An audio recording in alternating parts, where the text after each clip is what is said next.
तो कैसे हैं आप सभी। आज की वीडियो में आपका फिर से धमाकेदार स्वागत रहने वाला है, क्योंकि इस वीडियो के अंदर आज हम बात करेंगे कि ओरिजिनल पेमेंट मोड का मतलब क्या रहता है 2024 के अनुसार।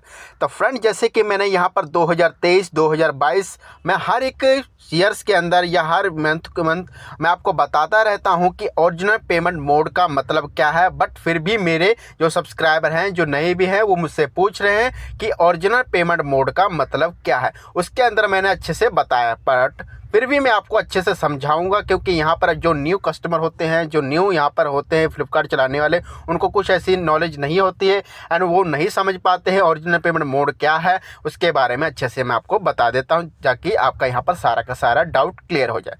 तो पहले यहाँ पर बात करते हैं ओरिजिनल पेमेंट मोड, उसके बाद बात करेंगे COD।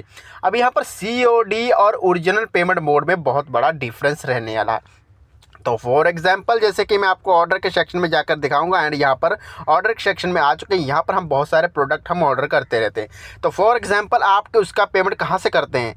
जैसे कि मान के लिए ये ऑयल, इसका हमने यहाँ पर ऑर्डर किया एंड ऑर्डर करने के बाद इसका पेमेंट हमने यहाँ पर किया ऑनलाइन। ऑनलाइन का मतलब होता है आप जो नेट बैंकिंग यूज़ करते हैं उसकी मदद से आप कर देते हैं। चलो, आपने ये कर दिया। अब COD का मतलब होता है कि आपने यहाँ से ऑर्डर कर दिया बट आपने पेमेंट नहीं किया, उसको कहते हैं COD, मतलब कैश ऑन डिलीवरी। जब डिलीवरी बॉय आपके पास आएगा, वो आपको प्रोडक्ट देगा, आप उनको OTP देंगे, उसके बाद आपको वो क्या है, आपसे पैसा लेगा एंड आपको ये प्रोडक्ट दे देगा। ये आपका यहाँ पर हुआ हैंड टू हैंड। अब यहाँ पर ऑनलाइन में ऐसा होता है कि आपको कुछ ओरिजिनल पेमेंट मोड चुनने पड़ते हैं, जिसकी मदद से आपका पेमेंट होता है।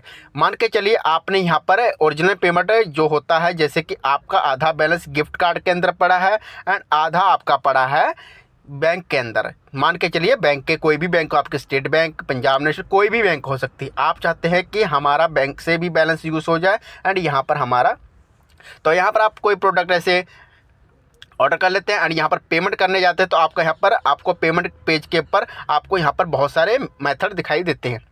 तो वहाँ पर आप चूज़ करते हैं गिफ्ट कार्ड एंड यहाँ पर अगर आपका बैलेंस लो होगा गिफ्ट कार्ड के अंदर, तो यहाँ पर आपको बताया जाएगा कि आप बैंक अकाउंट ऐड कीजिए। जब आप बैंक अकाउंट ऐड करेंगे तो यहाँ पर आपका यहाँ पर पेमेंट आपके बैंक के खाते में जाकर हो जाएगा। तो यहाँ पर वो UPI की मदद से किया जाता है। चलो ठीक है, आपने कर लिया। अब उसके बाद आपका रिफ़ंड, जब आप ऑर्डर को रिटर्न करेंगे उसके बाद रिफ़ंड कहाँ जाएगा। तो मान के चलिए आपने यहाँ पर ओरिजिनल पेमेंट मोड चूज़ किया। अब यहाँ पर कई सवाल ये होता है कि हमने यहाँ पर आधा गिफ्ट कार्ड में से किया, आधा हमने यहाँ पर UPI से किया। तो यहाँ पर होगा क्या, आपका यहाँ पर आप पूरा का पूरा गिफ्ट कार्ड के अंदर बैलेंस ले सकते हैं, ये आप यहाँ पर कर सकते हैं। बट आप कह रहे हैं कि हम गिफ्ट कार्ड का पैसा बैंक में ले लें, तो ये आप ये नहीं कर सकते, क्योंकि यहाँ पर जो गिफ्ट कार्ड की वैलिडिटी होती है वो 1 साल की होती है और जो बैंक का जो बैलेंस होता है उसको आप एक्सपायर नहीं कर सकते हैं।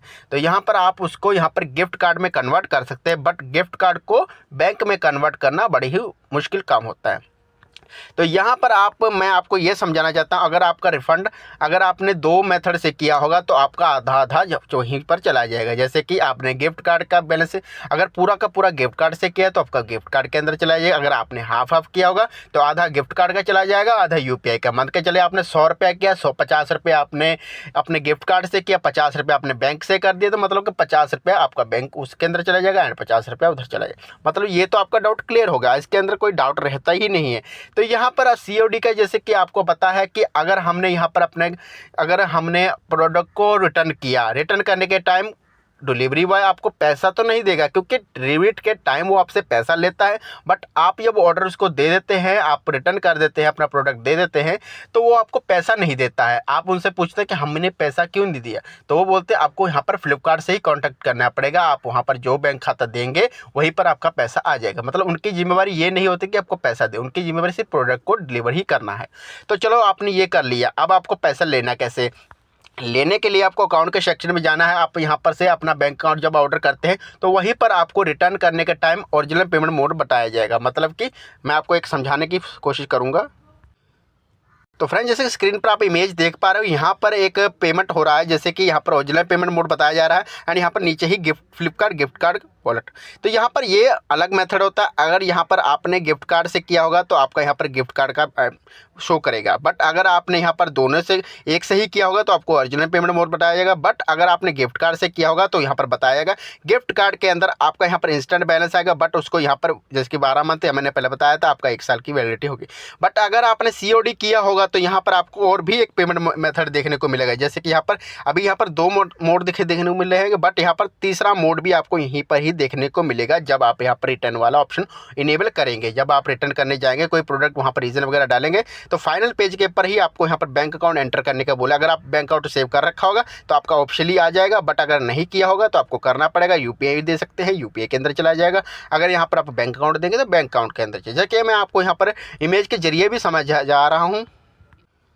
तो फ्रेंड जैसे कि मैंने सारे के सारे आपके डाउट क्लियर कर दिया। अगर आपको कोई भी डाउट रहता है तो कमेंट कीजिए, मैं आपको नेक्स्ट वीडियो के अंदर बताऊंगा। IDC के साथ करते हैं वीडियो को समाप्त। तब तक के लिए फ्रेंड बाय।